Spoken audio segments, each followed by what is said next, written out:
Hi friends, అవాజు ఈరోజు మనం ఈ వీడియోలో మహబూబ్నగర్ జిల్లా కేంద్రానికి 25 కిలోమీటర్ల దూరంలో ఉన్న మూసాపేట మండల ప్రాంతానికి అతి సమీపంలో రామస్వామి గుట్ట అనే ఒక పర్వతం ఉంది.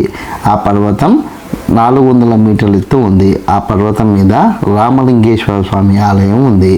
ఈ ఆలయానికి నేను వెళ్ళడం జరిగింది. ఆలయ ప్రాంగణాన్ని, అక్కడున్న శిల్పాలని అన్నింటినీ పరిశీలించడం జరిగింది. అయితే ఈ ఆలయాన్ని నేను పరిశీలించిన తర్వాత నా మదిలో కొన్ని ప్రశ్నలు, సందేహాలు తలెత్తాయి. అవేంటివో ఒక్కొక్కటి మీ ముందు చెప్పే ప్రయత్నం చేశాను. మొదటిది, ఈ పర్వతం మీద ఒక రాతి గుండు మీద ఒక రేఖా చిత్రం కనిపిస్తుంది. ఆ రేఖా చిత్రం అనేది మామూలు గీత అయితే కాదు. అది ఏ కాలానికి చెందింది, ఎవరు గీశాడు అనేది మనకున్న ఓ క్వశ్చన్. దాని తర్వాత రామలింగేశ్వర స్వామి ఆలయంలో అనేక రాతి స్తంభాలు ఉన్నాయి. దాదాపుగా అన్నీ ఒకే ఆకారాన్ని కలిగి ఉన్నాయి. కానీ మూల విరాట్కి ఎదురుగా ఉన్న 4 స్తంభాలు మటుకు మిగతా స్తంభాల్లాగా కాకుండా వైవిధ్యంగా ఉన్నాయి. ఈ విధంగా ఎందుకున్నాయనే సందేహం నాలో రగిలింది.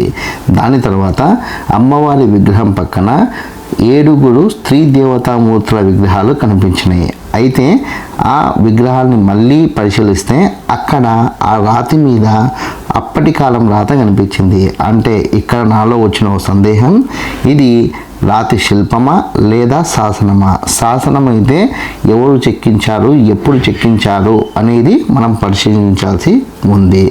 దాని తర్వాత ఆలయానికి మెట్లదారిలో వెళ్ళే క్రమంలో ఒక ప్రదేశంలో మనము ఎడమవైపుకు తిరుగుతాం. కానీ అక్కడ రైట్ సైడ్ ఒక గుండు ఉంది. ఆ గుండు మీద ఒక ఆకారం అయితే కనిపిస్తుంది. ఆ ఆకారం ఆధారంగా అప్పటి వాళ్ళు మనకి ఏం చెప్పదలుచుకున్నారు అనేది ఇక్కడ ఒక సందేహం రగిలింది. దాని తర్వాత ఆలయానికి కింది భాగంలో కోనేరు వద్ద ఒక శిథిలావస్థ ఆలయం కనబడింది. అది ఏ దేవుడి ఆలయం, ఎవరి కాలంలో కట్టించిండ్రు అనేది కూడా ప్రశ్నార్థకంగా మిగిలిపోయింది.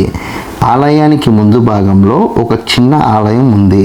అక్కడ ఆ ఆలయాన్ని ఎవరో గుర్తు తెలియని వ్యక్తులు ధ్వంసం చేసిన ఆనవాళ్ళైతే మనకు అక్కడ కనబడుతుంది. ఆ విధంగా ఆలయాన్ని ధ్వంసం చేయాల్సిన అవసరం ఏమొచ్చింది? అక్కడ ఏ దేవుడి ప్రతిమ ఉండేది అనేది కూడా ఒక ప్రశ్న ఉత్పన్నమైంది. దాని తర్వాత ఈ రామలింగేశ్వర స్వామి ఆలయంలోనే ఎక్కడా లేని విధంగా కిరీటం లేని వినాయకుడు ఉండడం ఆశ్చర్యాన్ని గురి చేసింది.